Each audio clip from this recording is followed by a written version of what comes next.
Buenas, mis hermanos y amigos. Dios les bendiga a todos, les guarde y les proteja.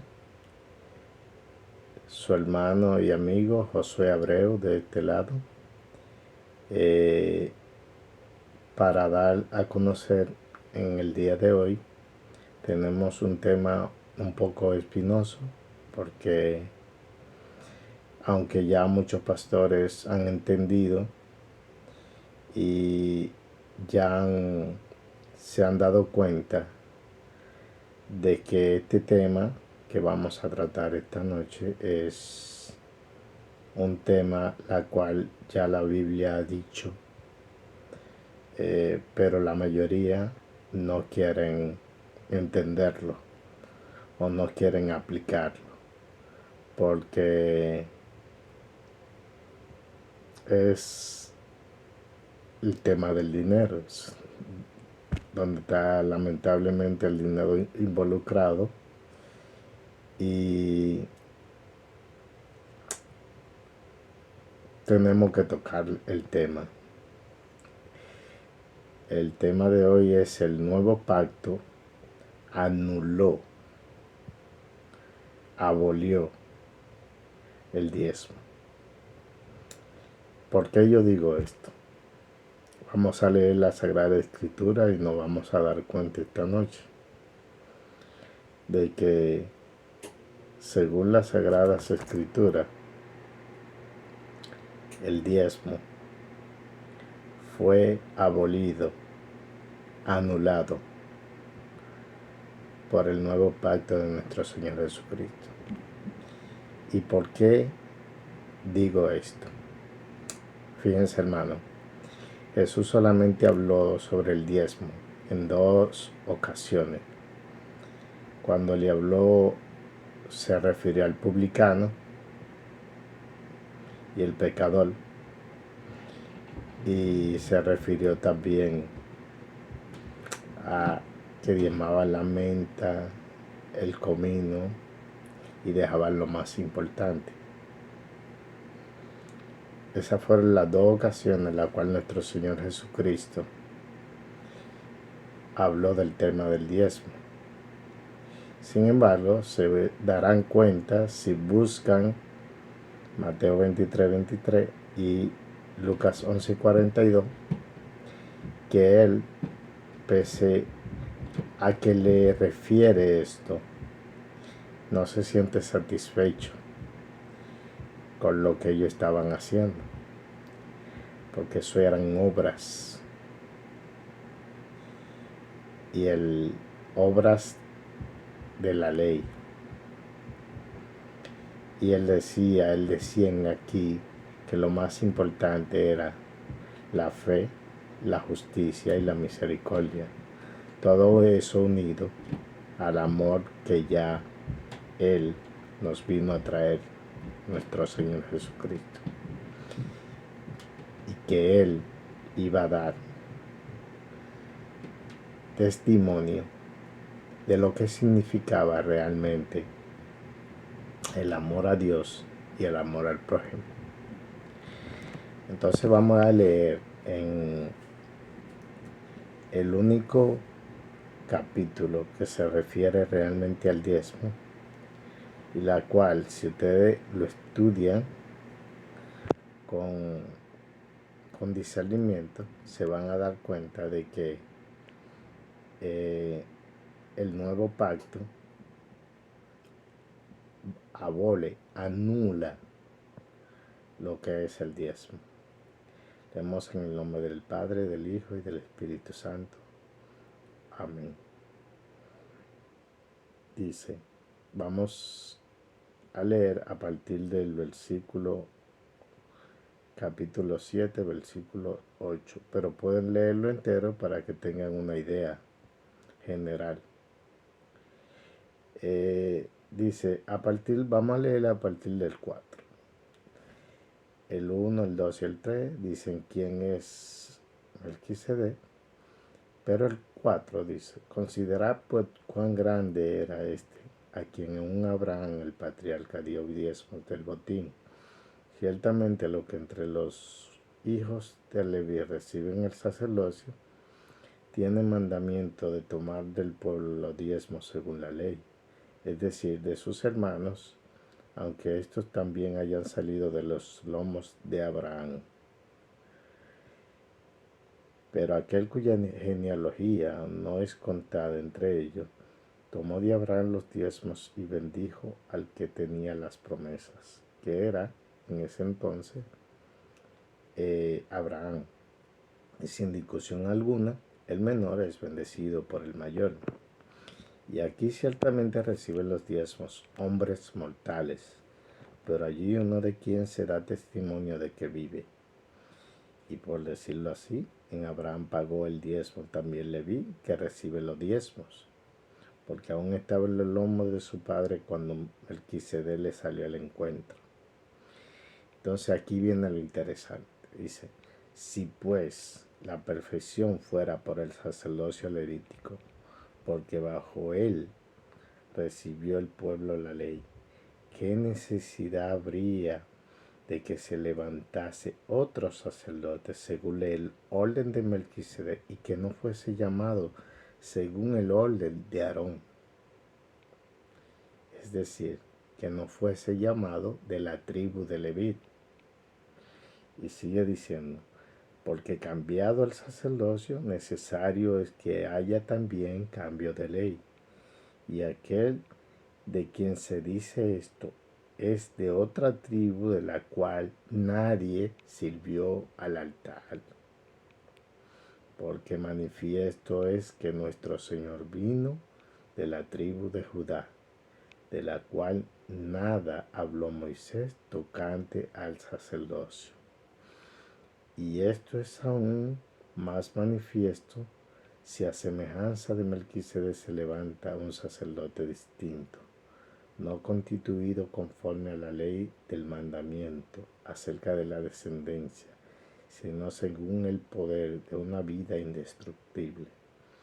Pues se da testimonio de él, tú eres sacerdote para siempre, según el orden de Melquisedec. Queda pues abrogado el mandamiento anterior a causa de su debilidad e ineficacia. Ya ustedes lo pueden ver. Pueden leer el 7 y el 8, el capítulo 7 y el 8 entero, para que realmente tomen conciencia de lo que yo les estoy diciendo. Y esto lo estoy haciendo y tengo que decirle porque hay muchas razones por las cuales decirla. Hay razones para que los que si se anula el diezmo, pues todo el mundo iría a la iglesia por amor. No porque le van a decir, le van a cobrar, le van a imponer.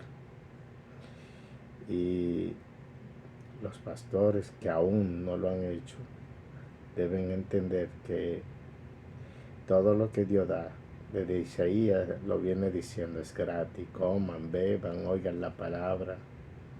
Todo es gratis. Un corazón agradecido, hermanos, da mucho. Hay personas que Dios le ha sanado un hijo, lo ha sanado a ellos, y ellos después donan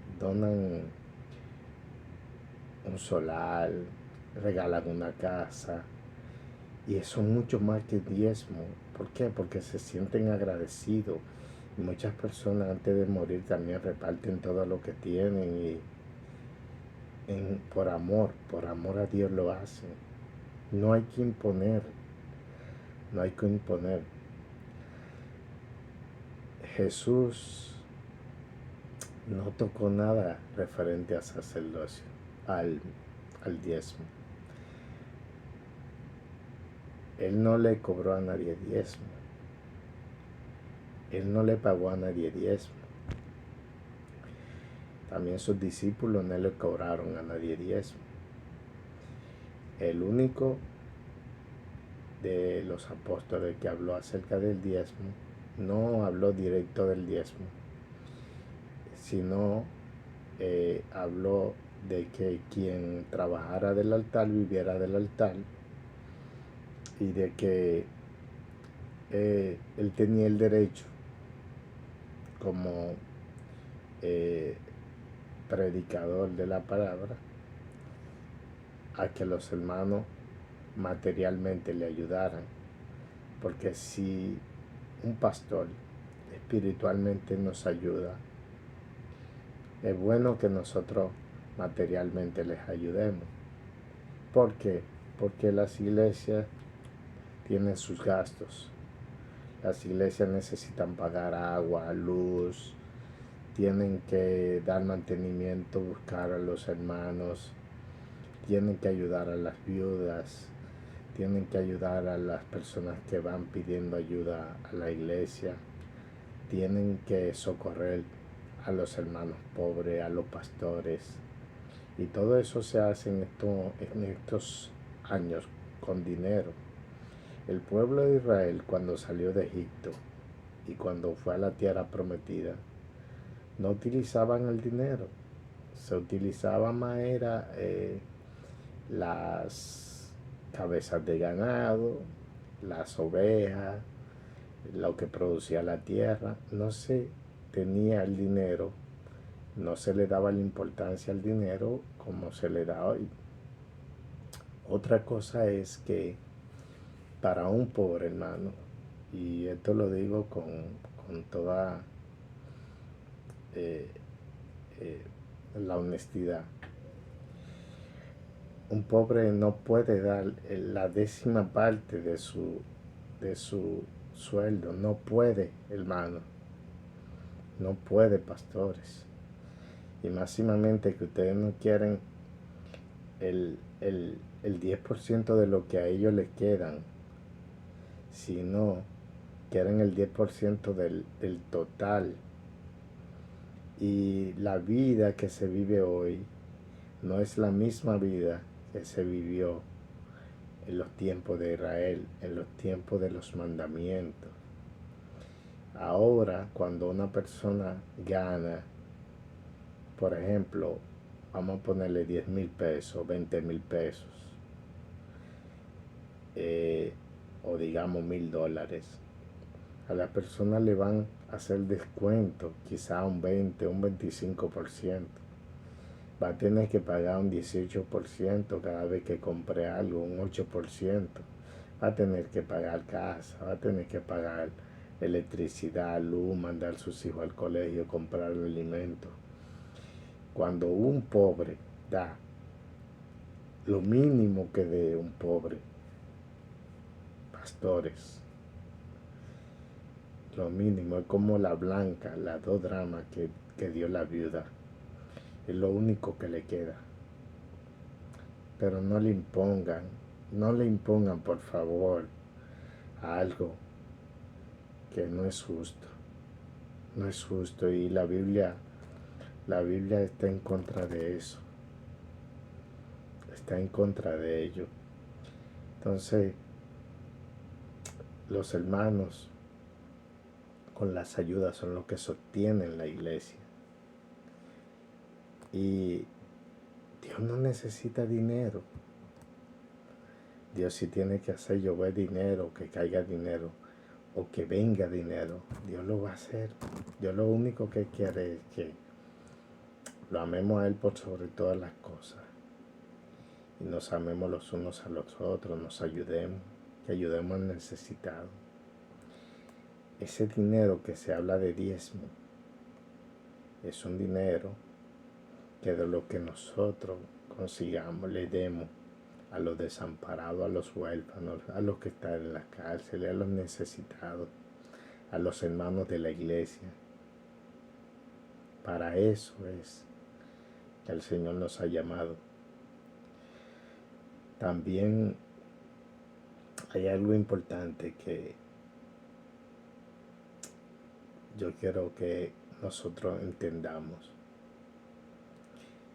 Si las personas que están en las iglesias quieren dar un 5, un 20, un 25, un 30, amén, que lo den, conforme al deseo. Él quieren dar el 100%, que lo den, pero dejen que sea Dios que haga la obra y no la imposición de hombres que se haga, porque las cosas deben hacerse conforme a Dios y conforme a la Escritura.